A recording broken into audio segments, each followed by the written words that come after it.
प्रिय विद्यार्थियों, कैसे हैं आप लोग। आज के वीडियो में हम क्लास 12 हिंदी के गद्यांश और पद्यांश पहचानने का सबसे शानदार ट्रिक बताएंगे। आज के वीडियो देखने के बाद आपको बोर्ड एग्जाम में कोई दिक्कत नहीं होगी कि कौन से चैप्टर का यह गद्यांश है या फिर कौन से चैप्टर का यह पद्यांश है। आप देखते उसको पहचान लेंगे। तो आज के वीडियो में हम इसी टॉपिक को क्लियर करने वाले हैं, ट्रिक से समझेंगे। तो अगर आप वीडियो पे नए तो वीडियो को लाइक कर दीजिए, चैनल पे नए सब्सक्राइब कर दीजिए, बेल आइकन को प्रेस कर दीजिए, क्योंकि बोर्ड एग्जाम के हर इंपॉर्टेंट टॉपिक का वीडियो आपको डेली मिलता रहेगा। तो देखिए, हमारा टारगेट है बोर्ड एग्जाम में 90% दिलाने का, जो हमारे सब्सक्राइबर हैं उनको। तो इतना तो मैं दिला के रहूंगा अगर मेरे वीडियो डेली देखते हैं तो देखिए, आइए अपने टॉपिक की तरफ चलते हैं, गद्यांश और पद्यांश को पहचानने का ट्रिक। तो देखिए, वीडियो को स्टार्ट करते हैं। तो यहाँ पे देखिए, पहले हम गद्यांश के ट्रिक को समझते हैं कि कैसे पता करें कि यह गद्यांश किस चैप्टर का है। तो देखिए, हमारा चैप्टर है राष्ट्र का स्वरूप। देखिए, राष्ट्र का स्वरूप से अगर कोई आपका गद्यांश है तो आपको कैसे पहचानना है कि ये राष्ट्र के स्वरूप चैप्टर से है। देखिए, इसके लेखक हैं वासुदेव शरण अग्रवाल जी। जो राष्ट्र का स्वरूप हमारा चैप्टर है, इसके लेखक हैं वासुदेव शरण अग्रवाल जी। तो देखिए, अगर गद्यांश में मैं आपको कुछ शब्द बताऊंगा, अगर वो शब्द आपको गद्यांश में मिलेंगे तो समझ लीजिएगा कि वो राष्ट्र के स्वरूप चैप्टर से हैं। जैसे कि देखिए, कौन कौन से शब्द, जैसे कि मान लीजिए कि अगर राष्ट्र शब्द है गद्यांश में, लिख के बता रहा हूं मैं, अगर राष्ट्र शब्द है, और फिर देखिए अगर धरती माता लिखा हुआ है, धरती माता, और फिर देखिए क्या लिखा हुआ है, अगर भूमि लिखा हुआ है, भूमि, और फिर पृथ्वी, और फिर देखिए वसुंधरा, वसुंधरा, और फिर देखिए निर्मम, निर्मम छाया लिखा हुआ है, अगर निर्मम छाया, और देखिए क्या है, साहित्य कला, साहित्य कला, और फिर देखिए क्या है, देखिए क्या है, संद्र स्थिरता, संद्र स्थिरता। तो दोस्तों देखिए, अगर ये शब्द आपके गद्यांश में आ रहे हैं तो आप समझ जाइएगा कि ये राष्ट्र का स्वरूप चैप्टर से है, जिसके लेखक हैं वासुदेव शरण अग्रवाल जी। तो देखिए, राष्ट्र, धरती माता, भूमि, पृथ्वी, वसुंधरा, निर्मम छाया, साहित्य कला, संद्र स्थिरता, अगर ये सब शब्द आपके गद्यांश में आ रहे हैं तो समझ जाइए कि ये राष्ट्र के स्वरूप चैप्टर से लिया गया है। इसके लेखक हैं वासुदेव शरण अग्रवाल जी। तो आप सबका स्क्रीनशॉट लेते चलिए, आप इसका स्क्रीनशॉट लीजिए। उसके बाद हम अगले चैप्टर की तरफ बढ़ते हैं। उसके बाद देखिए, हमारा अगला चैप्टर है अशोक के फूल, जिसके लेखक कौन है, आचार्य हजारी प्रसाद द्विवेदी। तो देखिए, अशोक के फूल से अगर कोई गद्यांश है तो आप कैसे पहचानेंगे। देखिए, उसके लिए कौन कौन से शब्द मैं आपको बताऊंगा, सभी शब्दों को आपको याद कर लेना है या फिर स्क्रीनशॉट ले लेना है। तो देखिए, अगर आपके देखिए अशोक, आपके गद्यांश में अगर अशोक लिखा हुआ है, अशोक आ रहा है तो ये अशोक के फूल चैप्टर से है। और फिर देखिए अशोक का फूल आ रहा है, अशोक का फूल, और फिर देखिए क्या आ रहा है, मानव जाति की दुर्गम, मानव जाति, मानव जाति की दुर्गम, और फिर देखिए निर्मम छाया, निर्मम छाया, और फिर देखिए दुनिया बड़ी भुलक्कड़ है, दुनिया बड़ी भुलक्कड़ है,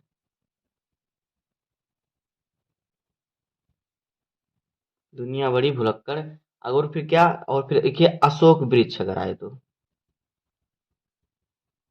अशोक वृक्ष, अगर ये सभी शब्द आए तो समझिए कि ये अशोक के फूल से लिया गया है। यहाँ पे देखिए जो पहले वाले में निर्मम छाया है, ये नहीं रहेगा इसमें। देखिए, अगर आपका अशोक आए, अशोक का फूल आए, मानव जाति की दुर्गम, निर्मम छाया, दुनिया बड़ी भुलक्कड़, अशोक वृक्ष, इतने शब्द अगर आ रहे हैं आपके गद्यांश में तो आप समझ जाइएगा कि ये अशोक के फूल चैप्टर से लिया गया है, जिसके लेखक हैं हजारी प्रसाद द्विवेदी। उसके बाद देखिए अगला चैप्टर हमारा क्या है, यहाँ पे देखिए अगला चैप्टर है भाषा और आधुनिकता, जिसके लेखक हैं प्रोफेसर जी सुंदर रेड्डी। तो देखिए, इस चैप्टर से अगर आपके गद्यांश आए तो आपको कैसे पहचानना है। देखिए, इसमें आपको देखिए कौन शब्द आएगा, देखिए भाषा, इसमें आएगा भाषा, भाषा शब्द आएगा और फिर देखिए क्या है, भाषा की बात, भाषा की बात भी आएगा और फिर देखिए इसमें भाषा की बात भी की जाएगी और फिर देखिए आधुनिकता, आधुनिकता लिखा रहेगा और फिर देखिए क्या है यहाँ पे, देखिए पंडितों की दिमागी कसरत, पंडितों की दिमागी कसरत और फिर देखिए क्या आपका आएगा, आविष्कार।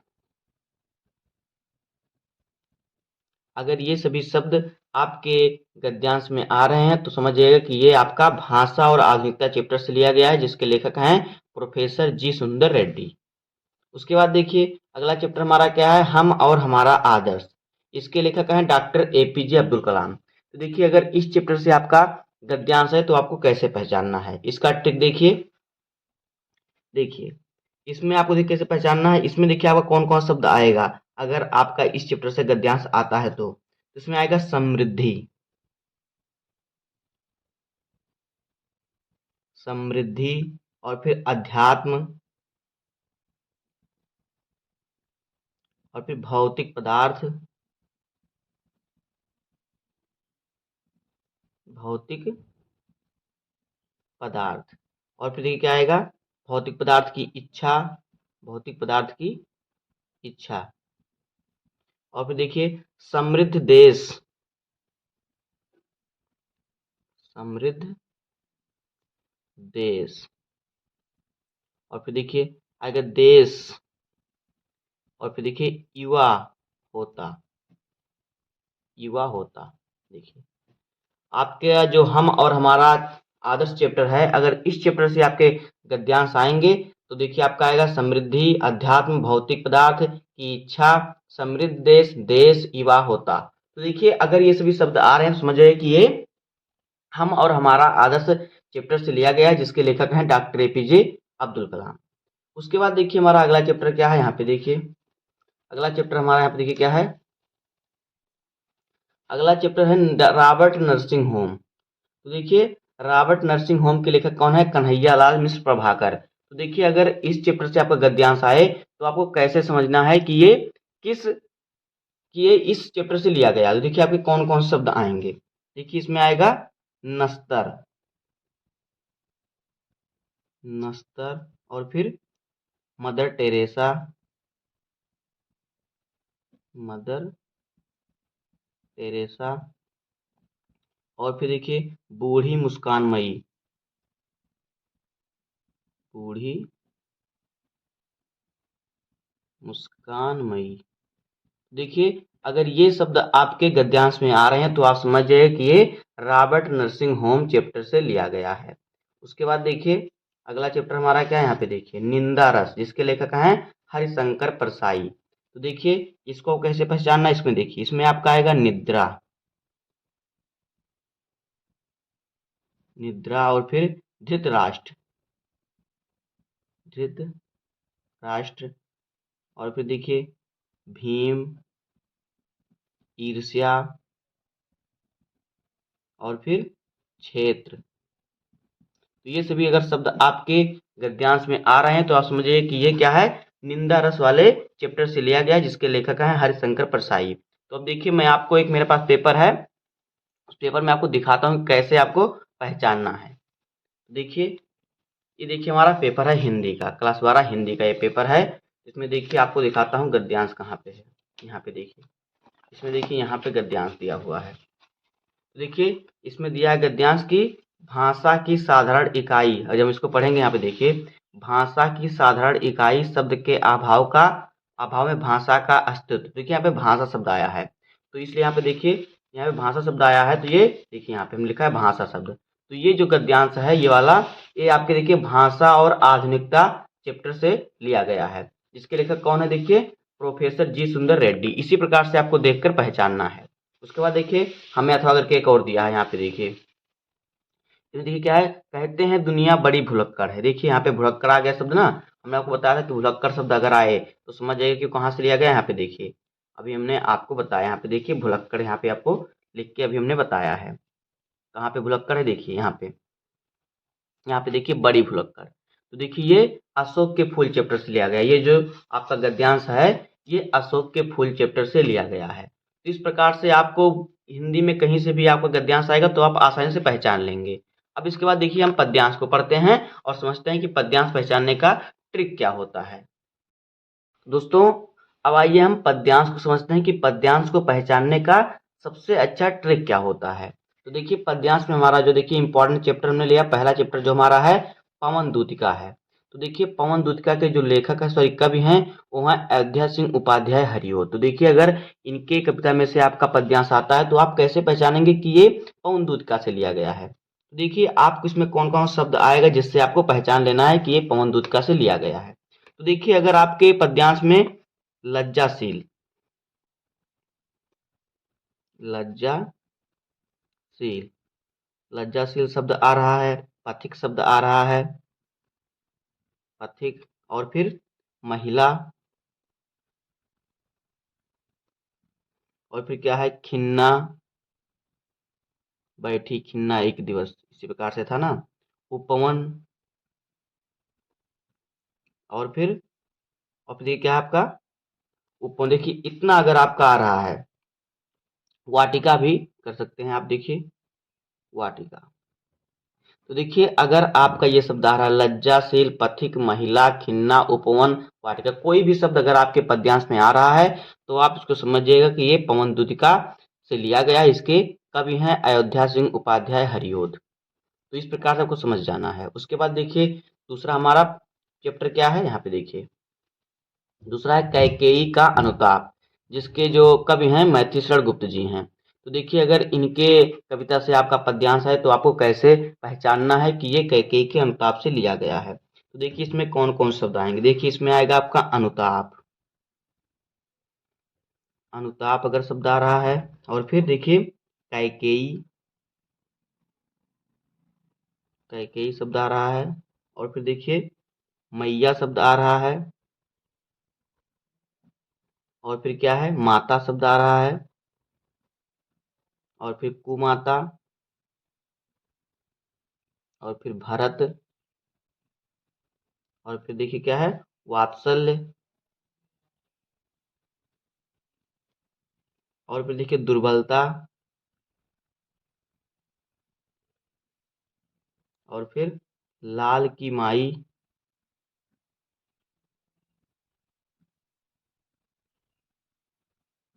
और फिर मुझे फूल मत मारो, मुझे फूल मत मारो। देखिए अगर ये शब्द आपके पद्यांश में आ रहे हैं तो आप समझ जाइएगा कि ये कैकेयी का अनुताप से लिया गया है। इसके कवि हैं मैथिलीशरण गुप्त जी। तो आप सबका स्क्रीनशॉट लेते चलिए या फिर इसका आप कहीं नोट करते चलिए। उसके बाद देखिए अगला चैप्टर हमारा क्या है श्रद्धा मनु, जिसके लिए कवि हैं जयशंकर प्रसाद जी। तो देखिए श्रद्धा मनु से अगर आपका पद्यांश है तो वो कैसे पहचानना है। देखिए इसमें आपका रहेगा कौन हो तुम, कौन हो तुम। उसके बाद देखिए क्या आएगा आपका, यहाँ पे देखिए नील परिधान, नील परिधान, और फिर देखिए पतझड़, और फिर आपका आएगा कोकिल, और फिर देखिए शक्ति, शक्ति के विद्युत कश। उसके बाद देखिए अंबर, और फिर पनघट। अगर ये शब्द आ रहे हैं आपके पद्यांश में तो आप समझ जाइएगा कि ये श्रद्धा मन चैप्टर से लिया गया है, जिसके कवि हैं जयशंकर प्रसाद जी। उसके बाद देखिए अगला चैप्टर है नौका विहार।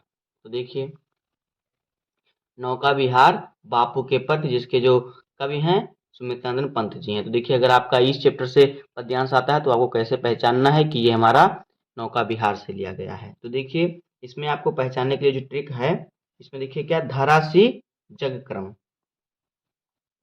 शब्द है, क्या धरासी, ये धारासी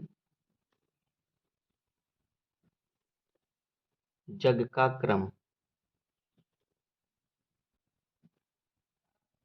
ये शब्द अगर आएंगे तो आपके क्या है, ये नौका विहार से लिया गया। उसके बाद चांदनी,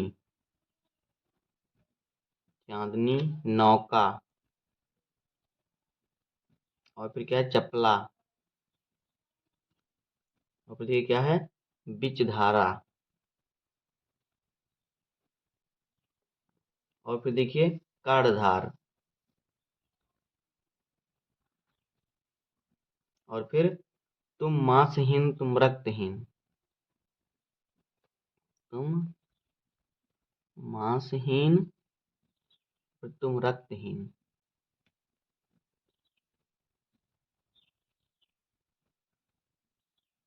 उसके बाद देखिए अकेला नैनों में दीपक से जलते,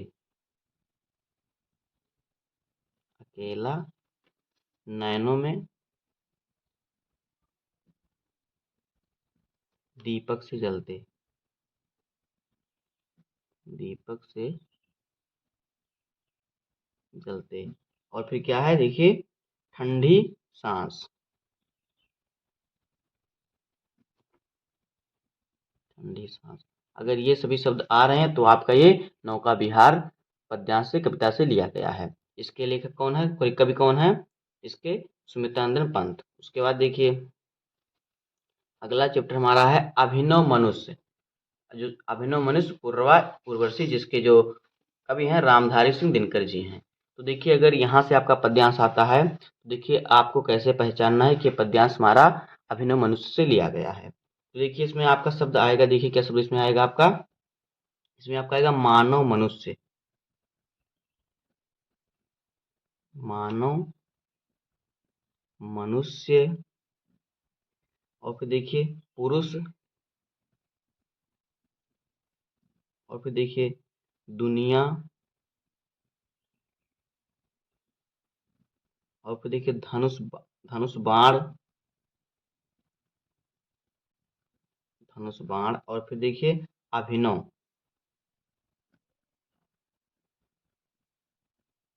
तो अगर ये सभी शब्द आएंगे तो आप समझिएगा कि हमारा अभिनव मनुष्य से लिया गया, जिसके कवि हैं रामधारी सिंह दिनकर जी। तो इसका भी हम पद्यांश आपको एक दिखा देते हैं पेपर में कि आपको कैसे पहचानना है। तो यहाँ पे देखिए, यहाँ पे देखिए हमें देखिए क्या दिया हुआ, दिए गए पद्यांश पर आधारित निम्नलिखित प्रश्नों के उत्तर दीजिए। यह मनुज ब्रह्मांड का सबसे सुरम्य प्रकाश प्रकाश छिपा सकता है, न कि भूमिका आकाश। देखिए इस प्रकार से आपका यहाँ पे दिया गया है। तो देखिए यहाँ पर हमें विज्ञान दिख रहा है, इस प्रकार से आप इसको देखिए, विज्ञान दिख रहा है हमें, और फिर यहाँ पे देखिए यह मनुज ब्रह्मांड दिख रहा है इस पे आपका। तो इस प्रकार से आप इसको पहचान सकते हैं कि कहाँ से लिया गया। तो ये हमारा अभिनव मनुष्य से लिया गया है। इसके कवि हैं कौन, रामधारी सिंह दिनकर जी हैं। ब्रह्मांड का अर्थ होता है दुनिया, और फिर देखिए मनुज, तो यहाँ पे व्योम। तो इस प्रकार से देखिए आप पहचान सकते हैं कि ये कहाँ से लिया गया है। तो दोस्तों इस प्रकार से हमारा गद्यांश और पद्यांश पहचानने का सबसे आसान तरीका हो जाएगा और ट्रिक हो जाएगा, जिससे कि आपको आसानी से पहचान सकते हैं आप कि यहाँ पे कौन से गद्यांश में किस चैप्टर का नाम है और कौन से इसके कवि या लेखक हैं। तो बस आज की वीडियो में इतना ही। उम्मीद करता हूँ आपको वीडियो पसंद आया होगा। अगर आपको वीडियो पसंद आए तो वीडियो को लाइक कर दीजिए, और चैनल पर नए हैं तो सब्सक्राइब कर दीजिए, बेल आइकन को प्रेस कर दीजिए, क्योंकि बोर्ड एग्जाम के हर इंपॉर्टेंट टॉपिक का वीडियो आपको चैनल पर डेली मिलता रहेगा। तो मिलते हैं किसी नेक्स्ट वीडियो में, तब तक के लिए धन्यवाद, जय हिंद।